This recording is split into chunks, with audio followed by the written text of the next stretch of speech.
నమస్కారం. ప్రేక్షకులందరికీ శుభోదయం. ఈనాటి శుభయోగం శీర్షికన ఫాల్గుణ అమావాస్య సందర్భంగా ఎలాంటి విధి విధానాలు పాటించాలో, తద్వారా ఎలాంటి ప్రయోజనాలు సిద్ధింపజేసుకోవచ్చో పరిశీలిద్దాం. ఫాల్గుణ మాసంలో వచ్చే అమావాస్య తిథిని కొత్త అమావాస్య అనే పేరుతో పిలుస్తారు. ఈ కొత్త అమావాస్య సందర్భంగా గ్రామ దేవతలను దర్శనం చేసుకోవటం ద్వారా విశేషమైన శుభ ఫలితాలు కలుగుతాయి. అలాగే గ్రామ దేవతలకు పెరుగన్న నివేదన చేయటం ద్వారా అనారోగ్య సమస్యల తీవ్రతను తగ్గింపజేసుకోవచ్చు. అదేవిధంగా ఈ కొత్త అమావాస్య సందర్భంగా ఉగ్ర రూపంలో ఉన్నటువంటి అమ్మవారి ఆలయ దర్శనం చేస్తే విశేషమైన శుభయోగం కలుగుతుంది. దుర్గా, కాళీ, చండీ, మహిషాసురమర్ధిని ఇలా ఉగ్ర రూపంలో ఉన్న అమ్మవారి ఆలయానికి వెళ్ళి దర్శనం చేసుకోవటం, అమ్మవారి ఆలయ ప్రాంగణంలో రాహుకాలం ఉన్న సమయంలో నిమ్మదీపాలు వెలిగించడం ద్వారా సమస్త శుభాలు చేకూరతాయి. అమ్మవారికి కుంకుమార్చన చేయించుకొని ఆ కుంకుమ బొట్టు ధారణ చేయటం ద్వారా కూడా సమస్త శుభాలను సిద్ధింపజేసుకోవచ్చు. అలాగే కొత్త అమావాస్య సందర్భంగా శివాలయ దర్శనం, శివాలయంలో వెలిగించే దీపం విశేషమైన శుభ ఫలితాలను కలిగింపజేస్తాయి. ఈ ఫాల్గుణ అమావాస్య శనివారంతో కలిసి వచ్చింది. ఎప్పుడైనా అమావాస్య శనివారంతో కలిసి వస్తే దాన్ని శని అమావాస్య అనే పేరుతో పిలుస్తారు. శని అమావాస్య సందర్భంగా వేదములో చెప్పబడినటువంటి ఒక ప్రత్యేకమైన శని మంత్రాన్ని చదివినా విన్నా జాతకంలో ఉన్న శనిగ్రహ దోషాలన్నీ తొలగిపోతాయి. వ్యక్తిగత జాతకంలో జన్మకుండలిలో 6, 8, 12 స్థానాలలో శని భగవానుడు ఉన్నప్పుడు శని మహాదశ నడుస్తున్నా, శని అంతర్దశ నడుస్తున్నా అనేక రకాలైన సమస్యలు ఎదురవుతాయి. ఆ సమస్యలన్నీ తొలగింపజేసుకోవటానికి శనిగ్రహ వేద మంత్రాన్ని శని అమావాస్య సందర్భంగా పఠించటం లేదా శ్రవణం చేయటం చేయాలి. ఆ శనిగ్రహ వేద మంత్ర జపం ఏంటంటే ఓం శమగ్నిరగ్నిభిస్కరశ్చన్నస్తపతు సూర్య శంవాతో వాత్పరప అపశ్రిద. దీన్ని శనిగ్రహ వేద మంత్రం అంటారు. ఈ మంత్రాన్ని వీలైనన్ని సార్లు పఠిస్తే ఉత్తమ ఫలితాలు కలుగుతాయి. కనీసం 19 సార్లు పఠించాలి. అలా వీలు కాని పక్షంలో వేదమంత్రం జపించుకోలేని వాళ్ళు శని భగవానుడికి సంబంధించిన నీలాంజన సమాభాసం, రవిపుత్రం యమాగ్రజం, ఛాయా మార్తాండ సంభూతం తం నమామి శనైశ్చరం అంటూ శని భగవానుడి ధ్యాన శ్లోకాన్నైనా సరే 19 సార్లు పఠించాలి. జాతకంలో శని మహాదశ 19 సంవత్సరాలు ఉంటుంది కాబట్టి శనిగ్రహ వేదమంత్రాన్ని కానీ శనిగ్రహ ధ్యాన శ్లోకాన్ని కానీ 19 సార్లు చదివితే ఉత్తమ ఫలితాలు కలుగుతాయి. అలాగే శని అమావాస్య సందర్భంగా నవగ్రహాలయంలో శని విగ్రహానికి తైలాభిషేకం చేయించుకోవటం, నీలం రంగు పుష్పాలు శని విగ్రహం దగ్గర ఉంచి నమస్కారం చేసుకోవటం, నవగ్రహాల చుట్టూ ప్రదక్షిణలు చేస్తూ ఓం శం శనైశ్చరాయ నమః అనే మంత్రాన్ని పఠించడం ద్వారా శని దోషాలన్నీ తొలగింపజేసుకోవచ్చు. గోచార పరంగా ఏలినాటి శని, అష్టమ శని, అర్ధాష్టమ శని, సప్తమ శని, కంటక శని, వ్యయ శని, వీటి వల్ల శని భగవానుడిచ్చే ప్రతికూల పరిస్థితులన్నీ తొలగింపజేసుకోవటానికి ఈ మంత్రజపం చేస్తూ నవగ్రహాల చుట్టూ చేసే ప్రదక్షిణలు విశేషమైన శుభ ఫలితాలను కలిగింపజేస్తాయి. అలాగే దగ్గరలో ఉన్నటువంటి దేవాలయంలో ఉన్న రావి చెట్టు దగ్గరకు వెళ్ళి రావి చెట్టు మొదట్లో నల్ల నువ్వులు కలిపిన నీళ్లు పోయటం, రావి చెట్టు దగ్గర దీపాన్ని వెలిగించుకోవటం, రావి చెట్టుకు ప్రదక్షిణలు చేయటం, అలాగే జమ్మి చెట్టు దగ్గరకు వెళ్ళి దీపం వెలిగించుకొని జమ్మి చెట్టుకు ప్రదక్షిణలు చేయటం ద్వారా కూడా శని అమావాస్య సందర్భంగా శని దోష తీవ్రతను తగ్గింపజేసుకోవచ్చు. అలాగే నవగ్రహాలకు సమీపంలో శని అమావాస్య సందర్భంగా 1.25 కేజీ నల్ల నువ్వులు నలుపు రంగు వస్త్రంలో మూటగట్టి దానం ఇవ్వటం ద్వారా విశేషమైన శుభ ఫలితాలను సిద్ధింపజేసుకోవచ్చు. అలాగే స్తోత్రాల పరంగా శని సప్తనామావళి స్తోత్రం కానీ దశరథ ప్రోక్త శని స్తోత్రాన్ని కానీ పఠించినా లేదా శ్రవణం చేసినా శని అమావాస్య సందర్భంగా జాతక శని దోషాలు, రాశిపరంగా ఉన్న శని దోషాలు వీటన్నిటినీ తొలగింపజేసుకొని శని అనుగ్రహం ద్వారా కార్యసిద్ధిని పొందవచ్చు. ఫాల్గుణ అమావాస్య, కొత్త అమావాస్య, శని అమావాస్య సందర్భంగా ఈ విధి విధానాలు పాటించండి. సమస్త శుభాలను సిద్ధింపజేసుకోండి. రేపు విశ్వావసునామ సంవత్సర ఉగాది. ఈ సందర్భంగా ఎలాంటి విధి విధానాలు పాటిస్తే సంవత్సరం మొత్తం విశేషమైన శుభ ఫలితాలను సిద్ధింపజేసుకోవచ్చో రేపటి శుభయోగం శీర్షికన పరిశీలిద్దాం. నమస్కారం.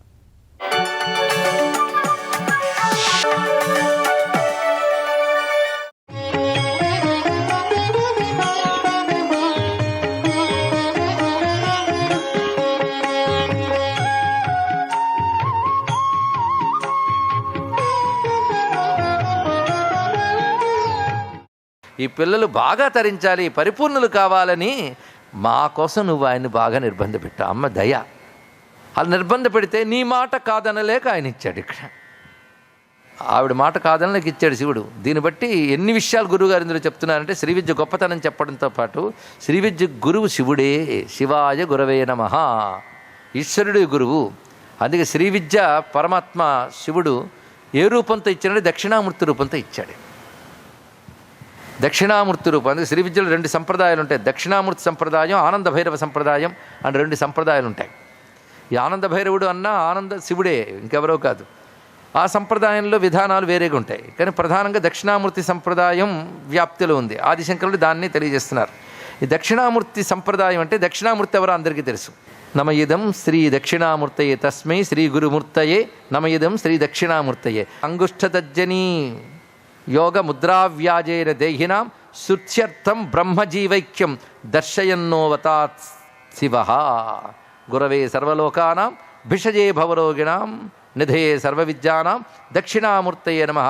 ఓం నమ ప్రణవార్థాయ శుద్ధ జ్ఞానైకమూర్తయే నిర్మలాయ ప్రశాంతాయ దక్షిణామూర్తయే నమః. ఆ బ్రహ్మజ్ఞానముల యొక్క స్వరూపం శ్లోకాలు వింటేనే తెలిసిపోతుంది. అందుకే దక్షిణామూర్తి ఎందుకు వచ్చారంటే బ్రహ్మ విద్యను బోధించి ముక్తినివ్వడానికి వచ్చాడు. ఎవరికి? బ్రహ్మవాదులైన మునులకు బ్రహ్మ విద్యను ఇవ్వడానికి వచ్చాడు. బ్రహ్మ విద్య ఇవ్వడానికి ఆవిర్భవించిన బ్రహ్మమైన దక్షిణామూర్తి ఇచ్చిన విద్య అంటే ఏ విద్య అవుతుంది? బ్రహ్మ విద్య అవుతుంది. మరి ఆయన ఇచ్చిన తంత్రం శ్రీ విద్య అయితే దక్షిణామూర్తి ఇస్తే బ్రహ్మ విద్య ఇస్తాడు. ఆయన ఇచ్చిన తంత్రం ఏం కావాలి? బ్రహ్మ విద్య కావాలి. అంటే స్వతంత్రమైన అమ్మ తంత్రం శివుడు దక్షిణామూర్తి రూపంలో ఇచ్చాడు. అందుకే ఆయన చెప్పిన బ్రహ్మ విద్యను శ్రీ విద్యను ఉపాసించిన వాళ్ళు ఎవరు అంటే సనకాది సమారాధ్య. సనకాదులు ఆరాధిస్తున్నారు అమ్మవారిని. సనక సనందనాదులు నివృత్తి మార్గగాములు, మర్చిపోవద్దు. ప్రవృత్తి అంటే సంసారమును, సంసార సుఖాల్లో ప్రవర్తించడం ప్రవృత్తి మార్గం. ఈ సంసారం తృణప్రాయంగా త్యజించి బ్రహ్మ విచారంలో మునిగిపోతూ బ్రహ్మముతో తాదాత్మ్యం చెందిన వారు నివృత్తి మార్గగాములు. సనక సనందనాదులు నివృత్తి మార్గగాములు. మరి సనకాది సమారాధ్య అమ్మవారైతే ప్రవృత్తి మార్గ ఫలమా నివృత్తి మార్గ ఫలమా? ఆవిడ నివృత్తి మార్గ ఫలాన్ని ఇస్తోంది కనుకనే సనకాది సమారాధ్య. నివృత్తి మార్గానికి కావలసిన జ్ఞానం ఏంటి? శివజ్ఞానం. శివజ్ఞానం, విష్ణుజ్ఞానం, బ్రహ్మజ్ఞానం 3 లేదు, 3 కలిపి ఒకటే జ్ఞానం, పరబ్రహ్మజ్ఞానం. ఆ పరబ్రహ్మ జ్ఞానం ఇస్తుంది అమ్మవారి ఉపాసన. అందుకే సనకాది సమారాధ్య శివజ్ఞాన ప్రదాయని స్వతంత్ర సర్వతంత్రేసి దక్షిణామూర్తి రూపిణి. దక్షిణామూర్తి రూపిణి అమ్మవారే దక్షిణామూర్తి రూపం అంటే అదేంటండి? అక్కడేమో లలితా శాస్త్రంలో అమ్మవారిని దక్షిణామూర్తి రూపం అంటున్నారు, మీరేమో దక్షిణామూర్తి శివుడి రూపం అంటున్నారు. వారు ఉభయులకి అభేదమనే చెప్పుకుంటున్నారు. దక్షిణామూర్తి రూపిణి అంటే ఆవిడ, ఆయన కూడా. ఎందుకంటే ఆవిడ నిర్బంధిస్తేనే కదా ఆయన ఇచ్చాడు, కనుక ఆవిడిచ్చినట్లే. ఇద్దరు కలిసి ఇచ్చారని అర్థం ఇక్కడ. ఆవిడ చెప్పకపోతే ఆయన చేయడు, ఆయన చేయకపోతే మన దాకా రానివ్వదు ఆవిడ. అదొకటి. ఎంత పతివ్రతం! ఎంత పతివ్రత అంటే హఠం పట్టి మరి ఆయన చేయించగలదు. అంత పతివ్రత అంటే ఆవిడ చేయించింది.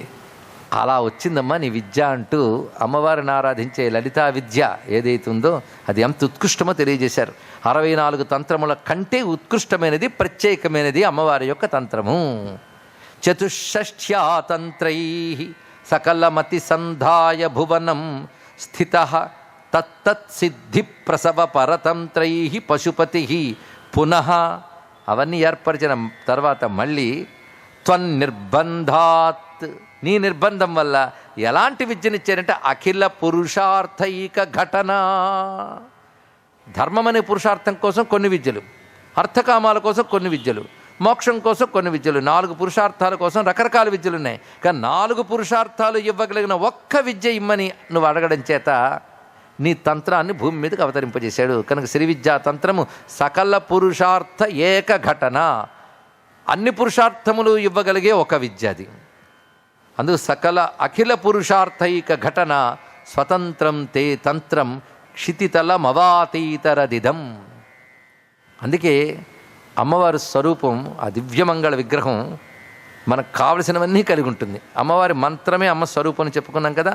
అమ్మ మంత్రంలో 3 భాగాలు ఉంటాయి. మంత్రం ఏంటో చెప్తారా, రాసుకుంటామంటే నేను చెప్పను, మీరు రాసుకోకూడదు, అది గురుముఖత ఉపదేశం పొందవలసినదే.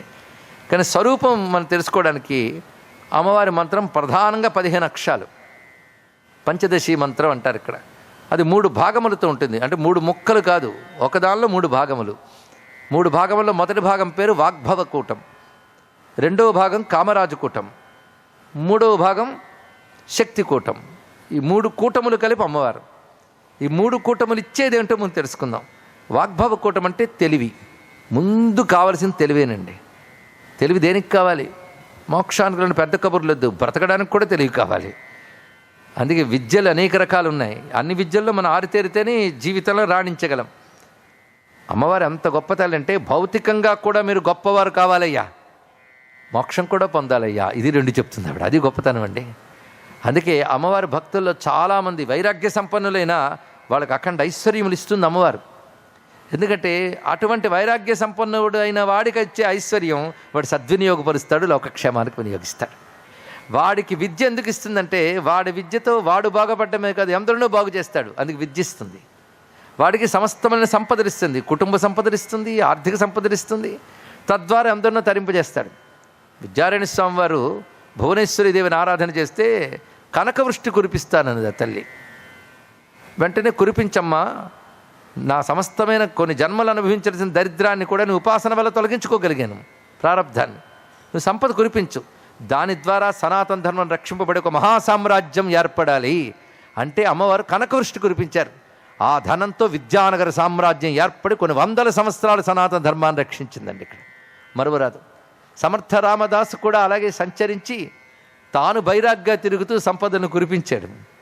ఛత్రపతి శివాజీని హనుమత్శక్తి ద్వారా ధర్మరక్షణకి రాజుగా చేశాడు. అంటే తాము వైరాగ్యవంతులైన ఉపాసనా బలంతో సంపాదించినటువంటి అర్థకామాలను ఎలా వినియోగించారో చూడండి. ఇక శంకర భగవత్పాలు వారా వైరాగ్యవంతులు అంటారేమో, చిన్నప్పుడు శ్రీ విద్యాగర్భితమైనటువంటి స్తోత్రాలు చదివి ఒక పేదరాలి ఇంట కనకవృష్టి కురిపించిన మహానుభావుడు, మర్చిపోవద్దు ఇక్కడ. సర్వం శ్రీ లలితా మహాత్రిపుర సుందరి చరణారవిందార్పణమస్తు. స్వస్తి.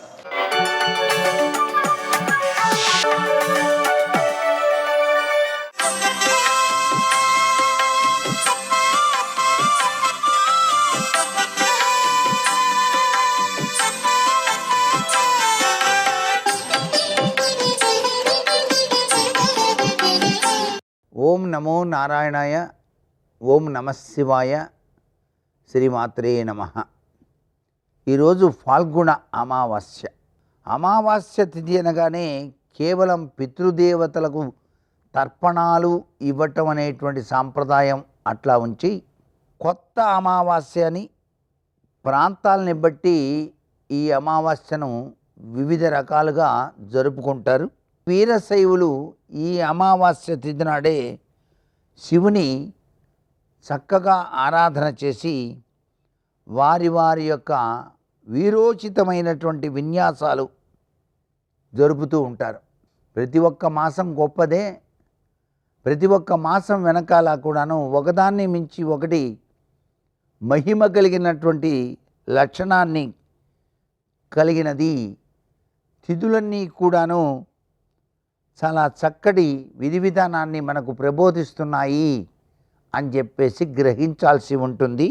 అమావాస్య నాడే అభిషేకార్చనలు కూడాను మనం పాటించాలి. శివారాధన చేస్తూ మారేడు దళాలతో శివుని పూజ చేసినట్లయితే విశిష్టవంతమైన సద్గతి మనకు కలిగి తీరుతుంది ఈ ఫాల్గుణ అమావాస్య సందర్భంగా అనేటువంటి విషయాన్ని గుర్తెరుగుదాం. శివ అనేటువంటి ఆ రెండు అక్షరాలలోనే మనకు పరిపూర్ణవంతమైనటువంటి లక్షణం గోచరించాలి. పరిపూర్ణ లక్షణం అంటే మన మనస్సు, శరీరం, బుద్ధి త్రికరణ శుద్ధి కలిగి ఆ నామాన్ని ఎవరైతే జపిస్తారో వారి జీవితం సుసంపన్నమై విరాజిల్లుతుంది. అమావాస్య నాడు శనివారం కూడా చోటు చేసుకుంది. శనిగ్రహరీత్యా కూడాను నువ్వులు వేద బ్రాహ్మణులకు కనుక దానంగా చేసినట్లయితే విశిష్టవంతమైనటువంటి శనిదేవుని అనుగ్రహం మనకు కలుగుతుంది. అంతేకాకుండా శివానుగ్రహం కూడా కలుగుతుంది. పరమేశ్వరుని అనుగ్రహంతో పాటు విష్ణుదేవుని యొక్క అనుగ్రహాన్ని కూడా మనం సాధించడానికి శనివార దేవుడైనటువంటి కలియుగవాసుడైన వెంకటేశ్వరుని యొక్క సుప్రభాతం ఉదయాన్నే నుంచుని తూర్పు తిరిగి పఠించటం సర్వవిధ శ్రేయోదాయకం. అలాగే దక్షిణం వైపు తిరిగి నువ్వులతో పితృదేవతలకు తర్పణం చేయటం కూడాను వంశ ప్రతిష్ట గౌరవాదులకు నాంది పలికిన వాళ్ళం అవుతాం. సర్వే జనా సుఖినో భవంతు.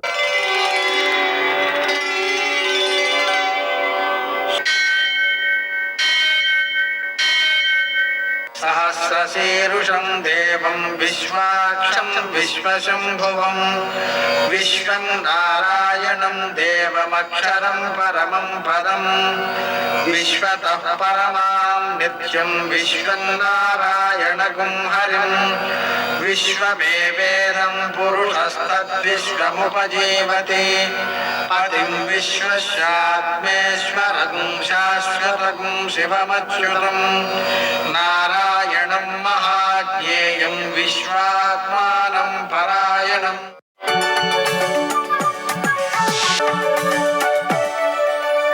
సూర్యశౌర్యమథేందురింద్రపదవీ సన్మంగళం మంగళం. పద్మావతి ప్రణయలాలితముగ్ధదేహ శ్రీవేంకటేశరుణమోచనమస్తు మహ్యం.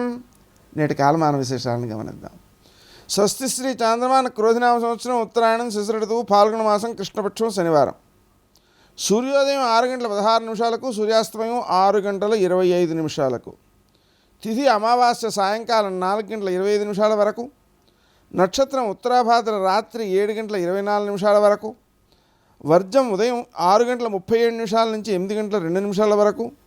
మరల తెల్లవారుజామున 5:59 ప్రారంభమై మరుసటి రోజు ఉదయం 7:24 వరకు కొనసాగుతోంది. ఇక్కడ మనం గుర్తుపెట్టుకోవాల్సినటువంటి ముఖ్యాంశం ఏంటంటే ఉగాది రేపు. ఆ ఉగాది సందర్భంగా మనం స్నానాధికం సూర్యోదయానికి ముందే చేయాలి. అందులోనూ 5:59 నుంచి ఈరోజు తెల్లవారుజామున వర్జం ప్రారంభమవుతోంది కాబట్టి వర్జ సమయంలో మనం చేయకూడదు నిద్ర లేవడం మొదలైన పనులు. అందుకని చాలా ముందుగానే లేచి తలంటు పోసుకోవడం మొదలైనటువంటి కార్యక్రమాలన్నీ కూడా చేసేసుకోవాలి ఈరోజు రాత్రి, అంటే తెల్లవారితే రేపనగా. అందుకని ఈ వర్జాన్ని దృష్టిలో పెట్టుకుని ముందుగా నిద్ర లేవడం, పిల్లల్ని నిద్ర లేపడం చాలా చాలా అవసరం. ఎందుకంటే ఉగాది నాడు చేసే పనులే సంవత్సరం అంతా ప్రభావాన్ని చూపిస్తాయి కదా. అందుకని ఉగాది నాడు పిల్లలు వర్జకాలంలో లేస్తే అది మంచిది కాదు. అందుకోసం తర్వాత దుర్ముహూర్తం ఉదయం 6:16 నుంచి 7:53 వరకు. అమృతకాలం మధ్యాహ్నం 3:08 నుంచి 4:34 వరకు. రాహుకాలం శనివారం కాబట్టి ఉదయం 9 నుంచి 10:30 వరకు. అష్టక వర్గ రీత్యా శుభప్రదమైన సమయం ఉదయం 11:20 నేటి విశేషం అమావాస్య, పద్మక యోగం శనివారం. పద్మక యోగం కాబట్టి నదీ స్నానం చేయడం, దానం చేయడం విశేషమైన సత్ఫలితాలను అందజేస్తుంది. అలాగే ఈరోజు శ్వేత వరాహ కల్పాది ప్రయుక్తమైనటువంటి శ్రాద్ధాదులు అంటే పితృదేవతారాధన చేయడం చాలా చాలా చాలా మంచిది. ఇలాగా అమావాస్య కాబట్టి పితృదేవతారాధనకి చాలా విశిష్టమైనది. ఈరోజు చేసినటువంటి దానాలు కూడా విశేషమైన ఫలితాన్ని ఇస్తాయి.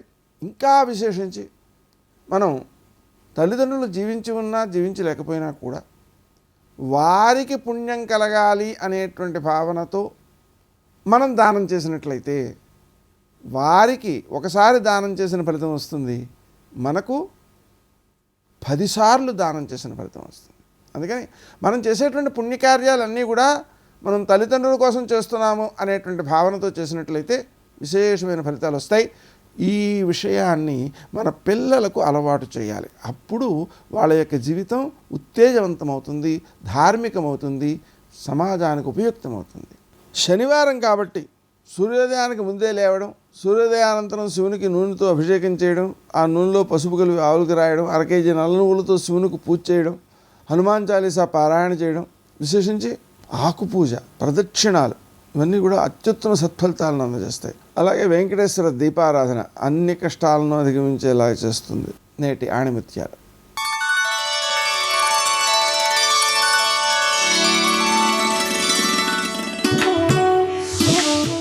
గెలుపు అందరికీ దొరకదు, కానీ గెలిచే శక్తి అందరిలోనూ ఉంటుంది.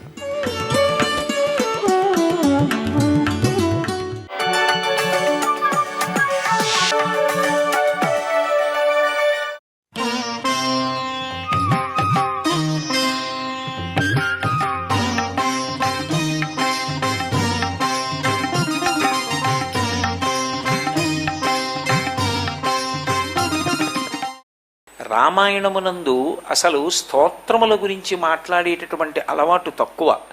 అటువంటి మహర్షి ఫలశ్రుతి అసలు చెప్పరు. అటువంటి వారు కొన్ని ఘట్టములకే ఫలశ్రుతి చెప్పారు. సుబ్రహ్మణ్యోత్పత్తికి, గంగావతరణానికి, ఆదిత్య హృదయానికి, ఇటువంటి వాటికి మాత్రమే ఫలశ్రుతి చెప్పారు. అంత అద్భుతమైన వాటిలో ఒకటి ఆదిత్య హృదయం. ఆ ఆదిత్య హృదయం ఉపదేశం చేసినటువంటి సందర్భంతోటే ఆదిత్య హృదయం ప్రారంభం అవుతుంది. 31 శ్లోకాలతో ఉన్నటువంటి ఆదిత్య హృదయాన్ని ఉపదేశం చేసే ముందు అగస్త్య మహర్షి తన శిష్యుణ్ణి ఆర్తితో పిలిచి, పరమ ప్రేమతో పిలిచి, ఆయన అసలు ప్రారంభం చేస్తూనే రావణ వధ జరిగి తీరుతుంది, దీనిని మించినటువంటిది లేదు, ఇది పరమరహస్యము. పరమరహస్యము అంటే గురువు నుండి ఉపదేశమును స్వీకరించవలసినటువంటిది అని అర్థం. అందుకే ఆదిత్య హృదయం మామూలుగా చదువుకోవడం మంచిదే, నేను కాదంటలేదు. కానీ ఆదిత్య హృదయాన్ని గురువు గారి దగ్గర ఉపదేశం తీసుకోవడం మరింత శ్రేయస్కరం. అగస్త్య మహర్షి తతో యుద్ధ పరిశ్రాంతం సమరే చింతయా స్థితం రావణంచాగ్రతో దృష్ట్వా యుద్ధాయ సముపస్థితం దైవతైశ్చ సమాగమ్య ద్రష్టుమభ్యాగతోరణం ఉపాగమ్య బ్రవీద్రామ అగస్త్యో భగవాన్ ఋషి రామ రామ మహాబాహో శృణుగృహ్యం సనాతనం ఏన సర్వాన్ నరీన్ వత్సా సమరే విజయిష్యసి అని ప్రారంభం చేస్తారు.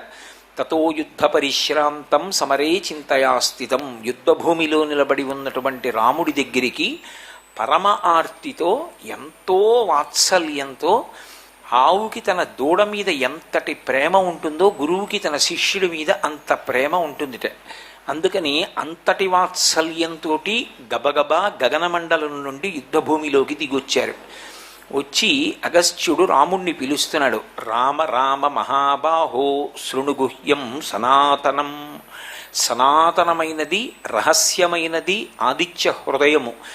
సూర్యునిలో ఉండేటటువంటి అనుగ్రహ శక్తిని ఎందు ప్రవేశించి ఉత్సాహాన్ని పొంది నీ ఎదుట ఉన్నటువంటి లక్ష్యాన్ని ఛేదించడానికి వీలైనటువంటి స్థితిని కల్పించడానికి నీకు ఈ ఉపదేశం చేస్తున్నాను అని రామ రామ మహాబాహో అని పిలుస్తారు. మహాబాహో చేతులు పెద్ద చేతులు కలవాడా అని పిలిచారు. ఎందుకని? రాముని చేతులు ధర్మ సంస్థాపన కొరకు నిలబడి ఉంటాయి. అటువంటి మహానుభావుడైనటువంటి రాముడి చేతుల యొక్క శక్తి ఆ ధనస్సు పట్టుకోవడంలో, బాణాలను విడిచిపెట్టడంలో ప్రచోదనమై అది రావణ వధకు కారణం కావాలి.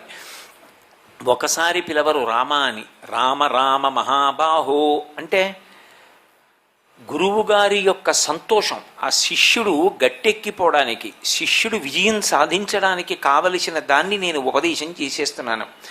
ఇది గురువుకి తాను ఉపాసన చేసేటటువంటి విధానం మీద ముందు తనకి నమ్మకం ఉండాలి. తాను ఒక మాట మాట్లాడాడు అనుకోండి, ఆ మాట్లాడినటువంటి మాట మీద గురువుకి పరమ విశ్వాసం ఉండాలి. నేను మాట్లాడుతున్నది పరమసత్యమే, ఆ నమ్మకంతో మాట్లాడగలగాలి. 2, తాను ఒకసారి ఉపదేశం చేసిన తరువాత అది పనిచేస్తుందా పనిచేయదా ఈ అనుమానం గురువుకు ఉండకూడదు.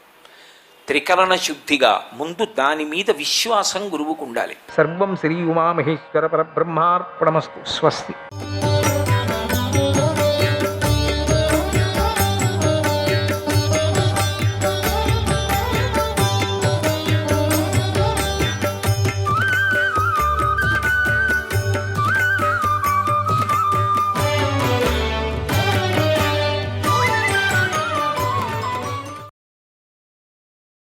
ఓ కుంతి కుమార, ఈ యుద్ధంలో నువ్వు నీ మనస్సును జయించాలి. జయించలేకపోతే ఎలాంటి స్థితిని పొందుతావో తెలుసుకో. ఇది బాగా తెలిస్తేనే నువ్వు కృతార్థుడివి అవుతావు. సమస్త ప్రాణులు రాకపోకలు ఈ లోకంలో జరుగుతూనే ఉంటాయి అని బుద్ధితో నిశ్చయించుకో. తాత తండ్రులాగానే ప్రవర్తిస్తూ రాజ్యాన్ని చక్కగా పాలించు. నీకిప్పుడు కలిగిన దుఃఖం శరీరానికి సంబంధించింది కాదు, మనస్సుకు సంబంధించింది. నీకేమనిపిస్తుందంటే నువ్వు దుఃఖపడుతుంటే అందరూ సమాధానం చేయాలని. ఇదే పని నీకు, మా చేత కాదు. అందుకని దానిపై పోరాటం సాగించు. మనసులో ఉండే దాని దుఃఖం తీ. యోగంతో పరబ్రహ్మను తెలుసుకో. నీకంటే ముందరే ఈ లోకంలోకి జీవులు వస్తున్నారు. అంటే నీకంటి ముందరే వచ్చిపోతున్నారు కదా. దీనిని నీ తాతలు తండ్రులు కూడా చూశారు కదా, దుఃఖాన్ని అనుభవించారు కదా. అప్పుడు వారేం చేశారు? నీలాగా దుఃఖాన్ని అనుభవిస్తూ కూర్చున్నారా? మాటిమాటికి ఇదే నీ సభ. వచ్చిన వాళ్ళంతా ఏదో మామూలుగా అన్ని రాజ్యాల సంగతి మాట్లాడదామంటే వచ్చిన రాజులంతా నీకు సమాధానం చేస్తూ ఉండాలి.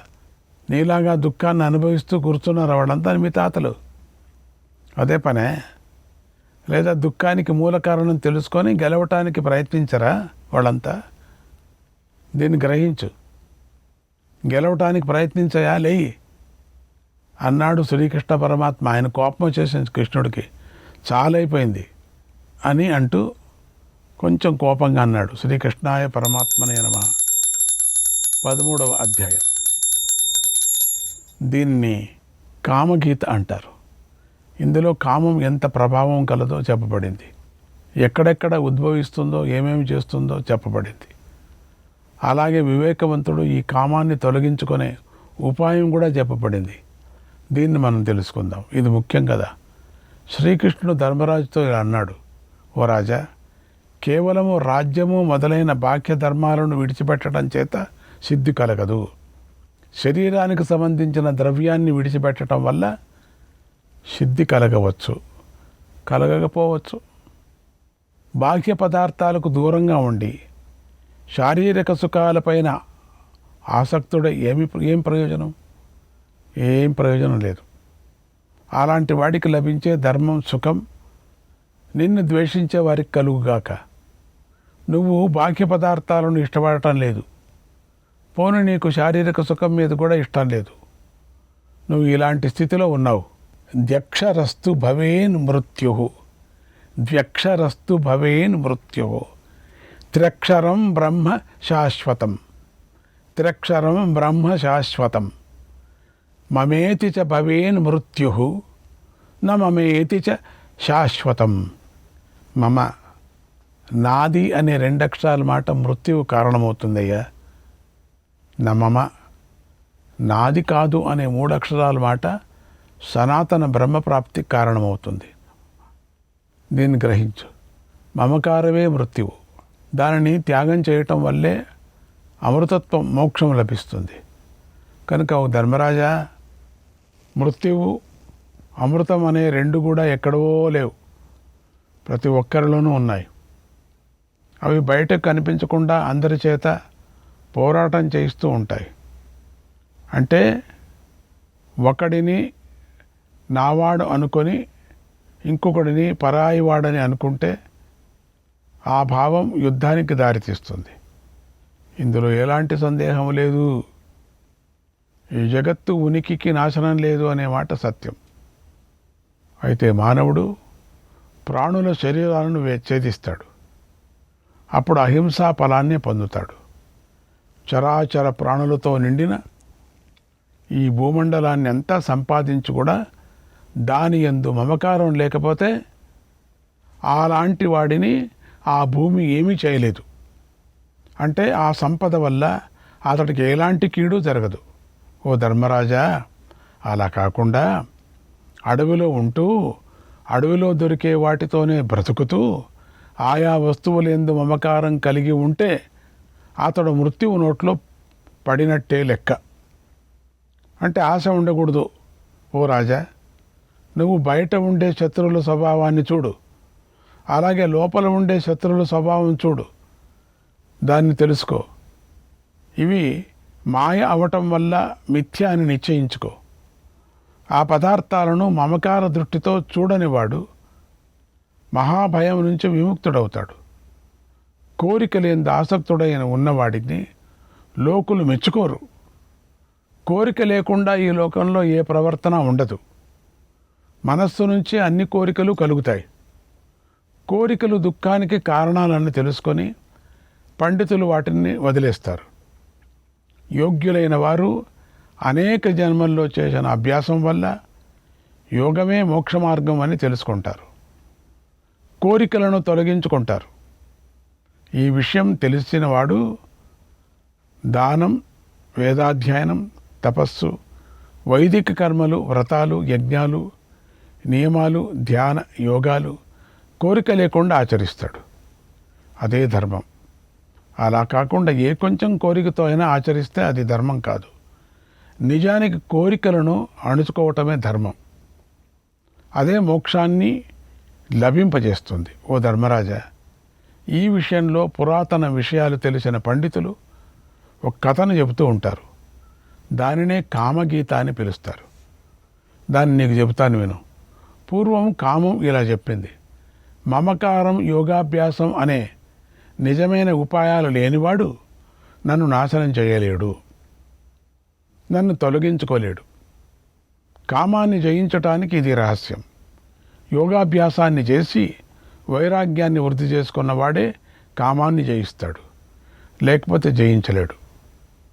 ఎవరైనా కూడా నేను అస్త్రబలం కలవాడిని అనుకొని నన్ను నాశనం చేయాలని చూస్తే నేను అతడి అస్త్రబలంలో అహంకార రూపంగా ప్రకటమవుతాను. లేదా నానా విధాలైన దక్షిణలు ఇచ్చి నన్ను వివిధ యజ్ఞాలతో నాశనం చేయాలనే ప్రయత్నం చేస్తే ధర్మాత్ముడు ఉత్తమమైన జంగమ జాతిలో జన్మించినట్లుగా నేను అతడి చిత్తంలో మళ్ళీ జన్మిస్తాను. వేదాంతాలనే సాధనాల ఆధారంతో నిత్యము నన్ను నాశనం చేయాలని చూస్తే నేను స్థావర ప్రాణులలో జీవాత్మలాగా అతని మనస్సులో ప్రకటమవుతాను. సత్యాన్ని పాటించేవాడు ఎవడైనా నన్ను ధైర్యంతో నాశనం చేయాలని ప్రయత్నిస్తే నేను అతడికి తెలియలేనంతగా అతడి మనోభావాలతో కలిసిపోతాను.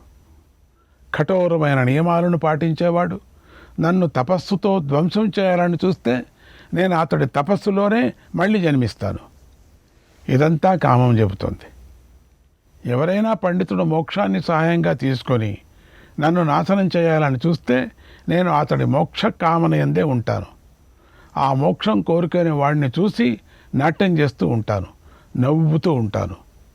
ఆత్మ నిత్యముక్తమైనది కదా, దీన్ని తెలుసుకోకుండా మోక్షం ఎక్కడి నుంచో సిద్ధిస్తుంది అనుకొని తపస్సు మొదలైనవి చేసే అజ్ఞానాన్ని చూసి నేను గంతులు వేస్తాను, నవ్వుతూ ఉంటాను. అంటే మోక్ష విషయంలో కూడా కోరిక ఉండటం తప్పే. కనుక మిగతా వాటిలో కోరికలు విడిచిపెట్టినట్టు మోక్షంలో కూడా కోరికలను విడిచిపెట్టేయాలి. ఏ కోరికలు లేకుండా సాధన చేయాలి అని కామం చెప్పింది. కనుక ఓ ధర్మరాజా, నువ్వు కూడా వివిధ దక్షిణలు ఇస్తూ యజ్ఞాలు చేయి. వాటిలో కామాన్ని ధర్మంతో కలిపివేయి. అక్కడ నీ కామన సఫలమవుతుంది. కామాన్ని ధర్మ మార్గంలో ఉపయోగించు. అప్పుడు నీకు చక్కని ఫలం లభిస్తుంది. ఇక ఉత్తమ దక్షిణలు ఇస్తూ అశ్వమేధ యాగాన్ని చేయి. అలాగే ఇంకా ఇతర యజ్ఞాలను కూడా దక్షిణలు ఇచ్చి చక్కగా చేయి. అంతేగాని మరణించే బంధువులను గుర్తు చేసుకుంటూ, వాళ్ళ పేరు చెప్పుకుంటూ, వాళ్ళ గుణగణాలు చెప్పుకుంటూ మాటిమాటికి బాధపడపు. యుద్ధరంగంలో మరణించిన వారిని నువ్వు మళ్ళీ మళ్ళీ చూడలేవు కదా. ఇక నువ్వు గొప్ప ధన సమృద్ధి, వస్తు సమృద్ధి, దక్షిణ సమృద్ధి గల మహాయజ్ఞాలను చెయ్యి. లోకంలో గొప్ప కీర్తిని పొందు. ధనం ఎక్కడి నుంచి వచ్చేది కూడా చెప్పేశాను. అప్పుడు నువ్వు ఉత్తమ గతిని పొందుతావు అన్నాడు శ్రీకృష్ణ పరమాత్మ. ధర్మము, అర్థము, కామము, మోక్షము అనేవి పురుషార్థాలు. వీటిలో మొదటి 3 ధర్మానికి లోబడి ఉండాలి. అంటే 4వదైన మోక్షం లభిస్తుంది. ధర్మరాజా, ధర్మాన్ని ఆచరిస్తున్నాడు, దానితో రాజ్యం, అర్థం లభించింది. పాపం తొలగించుకోవాలి అనే కోరిక, కామం మిగిలి ఉంది. తర్వాత మోక్షం పొందాలనే కోరిక కూడా ఉంది. దీనిని పరమాత్మ గమనించాడు. అందుకే కామగీతను ఉపదేశించాడు. కామాన్ని అంటే కోరికను ధర్మానికి జత చేయమని బోధించాడు. క్రమపద్ధతితో మోక్షార్హుడిని చేశాడు. దీనిని ప్రతి మానవుడు తెలుసుకొని ఆచరించి ధన్యుడు కావాలి, శ్రీకృష్ణాయ పరమాత్మనే నమః. 14వ అధ్యాయం. వైశంపాయనుడు జనమేజయుడికి ఇలా చెప్తున్నాడు, మహారాజా, బంధువులను కోల్పోయిన ధర్మరాజును ఎంతోమంది మహర్షులు చక్కని మాటలతో ఓదార్చారు. భగవంతుడైన శ్రీకృష్ణుడు, వ్యాస మహర్షి, దేవస్థానుడు, నారదుడు, భీముడు, నకులుడు, ద్రౌపది, సహదేవుడు, అర్జునుడు, ఇంకా ఇతరులు శాస్త్ర పండితులు ధర్మరాజును ఓదార్చారు. అప్పుడు ధర్మరాజు దుఃఖాన్ని, మనస్సులోని బాధను విడిచిపెట్టాడు. తర్వాత దేవతలను, బంధువులను పూజించాడు. మరణించిన బంధువులందరికీ శాస్త్రంలో చెప్పినట్లుగా కర్మలన్నీ చేశాడు. ఈ భూమిని ధర్మంగా పాలించాడు. మనస్సు ప్రశాంతంగా ఉన్న తరువాత వ్యాస నారదులతోనూ ఇంకా ఇతరులతోనూ ఇలా అన్నాడు, ఓ మహాత్ములారా, మీరు వృద్ధులు, మునుశ్రేష్ఠులు, మీరందరూ ఇంతకుముందే నన్ను ఓదార్చారు. ఇప్పుడు నా మనస్సులో ఏ కొంచెం కూడా దుఃఖం లేదు. నాకు ధనం సమృద్ధిగా లభించింది. దానితో నేను దేవతలను పూజిస్తాను. మిమ్మల్ని అందరినీ ముందుంచుకొని వ్యాస మహర్షి చెప్పినట్లుగా హిమాలయ పర్వతం వద్ద గల ధనాన్ని యజ్ఞశాలకు తెస్తాను. ఓ తాత, ఇప్పుడు నీ రక్షణలో హిమాలయ పర్వతానికి వెళదాం. ఆ ప్రదేశంలో అనేక విచిత్రాలు ఉంటాయని విన్నాను. శ్రీకృష్ణుడు, నారదుడు, దేవస్థానుడు నాకు అనేక శుభ విషయాలు చెప్పారు. ఏదైనా గొప్ప దుఃఖం కలిగినప్పుడు ఎవడో ఒక అదృష్టవంతుడికే ఇలాంటి మంచి మనస్సు కలవారు, సాధు సత్పురుషులు అయిన గురువులు లభిస్తారు. అందుకే మీరు నాకు లభించారు అన్నాడు. తర్వాత మహర్షులందరూ కృష్ణార్జునుల అనుమతిని తీసుకొని అక్కడి నుంచి వెళుతున్నారు. అనంతరం ధర్మరాజు అక్కడే కొంతకాలం ఉన్నారు. శౌచ కార్యాలతో వారికి కొంతకాలం అక్కడే గడిచింది కూడా. ధర్మరాజు ధృతరాష్ట్రుడితో కలిసి భీష్ముడు, కర్ణుడు మొదలైన కురువంశీయుల శ్రాద్ధ కార్యాలలో గొప్ప దానాలు చేశాడు. తర్వాత విప్రులకు సమృద్ధిగా ధనాన్ని దానం చేశాడు. ధృతరాష్ట్రుడిని ముందుంచుకొని హస్తినాపురానికి వెళ్ళాడు. అక్కడ ధర్మరాజు ధృతరాష్ట్రుడిని ఓదార్చి సోదరులతో కలిసి రాజ్యాన్ని పాలించాడు. మను మహారాజులాగా, దశరథ రాముడిలాగా ధర్మరాజు భూమిని పాలించాడు. అతడి రాజ్యంలో అధర్మానికి చోటు లేదు. అంతా ధర్మమే నిండి ఉంది. ఎందుకంటే ధర్మరాజ, ప్రజలంతా ధర్మాన్నే ఇష్టపడ్డారు. ధర్మమందే ప్రీతి కలిగి ఉన్నారు. కృతయుగంలో లాగా ఆ ద్వాపర యుగంలోనూ అందరూ ధర్మాత్ములయ్యారు. కలియుగం సమీపిస్తుండగా కూడా ధర్మరాజు సోదరులతో కలిసి ధర్మాన్నే పాటించేలాగా చేశాడు. ధర్మరాజు యొక్క ధర్మపాలన చూసి మేఘుడు ఉచితంగా, సమృద్ధిగా అని అర్థం, అవసరానికి తగినంతగా సకాలంలో వర్షించాడు. ధర్మపాలనకు లోకమంతా రోగం లేనిదయింది. ఎవరికి ఏ రోగాలు రాలేదు. ఎక్కడ ఆకలి దప్పిలు లేవు. మానవులకు మానసిక చింత లేదు. ఎవరికి చెడు వ్యసనాల యందు మనస్సు లగ్నం కాలేదు. అన్ని వర్ణాల వారు తమ తమ ధర్మాలను చక్కగా ఆచరించారు. ధర్మం సత్యప్రధానంగా ఉంది. ధర్మరాజు ధర్మాసనంలో కూర్చొని స్త్రీలను, బాలులను, రోగులను, వృద్ధులను రక్షించాడు. అలాగే సత్పురుషులతో పూర్వం చక్కగా నిర్దేశించబడిన సమస్త వర్ణాశ్రమ ధర్మాలను రక్షించాడు. బ్రతుకు తెరువు లేని వారికి ఉద్యోగం ఇచ్చాడు. యజ్ఞయాగాదులు చేసేవారికి అవసరమైన వస్తు సామగ్రిని ఇచ్చాడు. ఇలాంటి పనులెన్నో చేశాడు. ప్రజలందరూ ఇహలోకంలోనే సుఖించేలాగా చేశాడు. ఇక వారికి పరలోకం గురించి ధ్యాసే కలగలేదు, భయమూ కలగలేదు. ధర్మరాజు పాలనలో లోకమంతా స్వర్గంతో సమానమైపోయింది. స్వర్గలోకం కన్నా ఇహలోకంలోనే విశిష్టమైన సుఖం అందరికీ లభించింది. ధర్మరాజు రాజ్యంలో శ్రీలు, పతివ్రతలు, రూపవతులు, సదాచారాలు పాటించారు. వాళ్ళందరూ సదాచారాలను కూడా తమ తమ గుణాలతో తమకు సంబంధించిన వారికి సంతోషాన్ని కలిగించారు. పురుషులు పుణ్య స్వభావం కలిగి ఉన్నారు. పుణ్యకార్యాలు చేయటంలో ఆసక్తి కలిగి ఉన్నారు. తమ తమ ధర్మాలను పాటిస్తూ సుఖంగా జీవించారు. వారెప్పుడూ ఇలాంటి చిన్న పాపకృత్యము చేయలేదు ఎప్పటికి కూడా. స్త్రీ పురుషులు అందరూ కూడా ఎప్పుడూ ప్రియాన్నే మాట్లాడారు. మోసాన్ని దరి చేయరనివ్వలేదు. అలసటను విడిచిపెట్టి నిర్మలమైన మనస్సు కలవారయ్యారు. ధర్మరాజు రాజ్యంలో ప్రజలందరూ బంగారు ఆభరణాలు, చక్కని వస్త్రాలు ధరించి తిరిగారు. సుగంధాలను పూసుకొని శోభించారు. విప్రులందరూ బ్రహ్మజ్ఞానులై అన్ని విషయాలలో సమర్థులై ఉన్నారు. శరీరం ముడతలు పడటం, తల నెరిసిపోవటం వంటి వార్ధక్య లక్షణాలు లేకుండా దీర్ఘకాలం సుఖంగా జీవించారు. ధర్మరాజు పాలనలో క్రూర మృగాలు, సర్పాలు, సరీసృపాలు ఏవి కూడా తమను తాము బాధించుకోలేదు. ఇతరులకు కూడా ఎప్పుడు బాధించలేదు. ఆవులు చక్కని తోక, ముఖం, ఉదరం కలిగి బాగా పాలిచ్చేవిగా ఉన్నాయి. అవి వ్యవసాయదారులను పీడించలేదు. మానవులు తమ సమయాన్ని ఊరికే వ్యర్థం చేసుకోకుండా పురుషార్థాలను సాధించటంలోనే మనసు పెట్టారు. వేదశాస్త్రాలలో చెప్పబడిన విషయాలను ఆచరించటంలోనే ఎప్పుడూ శ్రద్ధ కలిగి ఉన్నారు, ఆచరిస్తూ ఉన్నారు. వృషభాలు మంచి ప్రవర్తన కలిగి ఉన్నాయి, పుష్టిగా ఉన్నాయి, మంచి స్వభావంతో సుఖంగా ఉన్నాయి. శబ్దస్పర్శలు అత్యంత మధురంగా ఉన్నాయి. రసం సుఖంగా ఉంది. రూపం చూడముచ్చటగా ఉంది. గంధం చక్కగా ఉంది. అందరి మనస్సులు ధర్మార్థ కామాలతో కూడి అంత సుఖంగా ఉన్నారు. మోక్షం పొందటానికి తగిన యోగ్యత కలవారై ఉన్నారు. చక్కని ఆహ్లాదం కలిగిస్తూ నిర్మలంగా ఉన్నాయి. వృక్షాలు ఫలపుష్పాలతో నిండుగా ఉన్నాయి. నీడనిస్తూ చక్కని స్పర్శను కలిగిస్తూ ఉన్నాయి. విషం లేనివై ఉన్నాయి. మంచి ఆకులు, బెరడు, మొలకలతో శోభిస్తూ ఉన్నాయి. అందరి పనులు అందరికీ అనుకూలంగా ఉన్నాయి. భూమి మీద ప్రాణులకు ఎటువంటి బాధ లేదు. ధర్మరాజు యొక్క సదాచారం అంతటా ప్రసరించటం చేత అంతటా శుభమే నెలకొంది. పాండవులందరూ చక్కని లక్షణాలతో ధర్మాన్ని ఆచరిస్తూ అన్నగారి మాటను పాటించారు. ప్రజలందరికీ మేలు చేసేవారయ్యారు.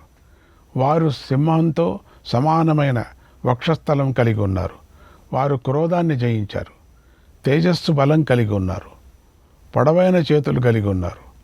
ఆ పాండవులు ఇంద్రియాలను జయించారు. దాన స్వభావం కలిగి ఉన్నారు. పాండవుల పాలనలో ఋతువులు అన్నీ తమ తమ ధర్మానుసారంగా లోకానికి మేలు చేశాయి. నక్షత్రాల్లో కలిసిన గ్రహాలు అందరికీ సుఖాన్ని కలిగించాయి. భూమి సస్యశ్యామలంగా శోభించింది. సమస్త రత్నాలను ప్రసాదించింది. కామధేనువులాగా వేల కొద్ది భోగాలనిచ్చింది. రాజులందరూ పూర్వం మనువు మొదలైన పెద్దవారు మానవులకు ఏర్పాటు చేసిన మర్యాదలను, వంశాచారాలను అతిక్రమించకుండా పాలన చేశారు. ధర్మరాజుకు సంతోషం కలిగించారు. వారు ధర్మాత్మలై విశేషంగా తమ వంశాన్ని వృద్ధి చేశారు. ఇలా ధర్మరాజు పాలనలో భూమిపైన రాజుల ప్రవృత్తి ధర్మబద్ధమైంది. ఆ రాజులను చూసిన లోకుల బుద్ధి కూడా ధర్మబద్ధమైంది. ప్రజలు రాజులనే అందరూ అనుసరించారు. ధర్మరాజు కృష్ణార్జునులతో రక్షింపబడుతూ ఇంద్రుడు స్వర్గాన్ని పాలించినట్లుగా భారతదేశాన్ని పాలించాడు అన్నాడు వైశంపాయన మహర్షి. శ్రీకృష్ణాయ పరమాత్మనే నమః.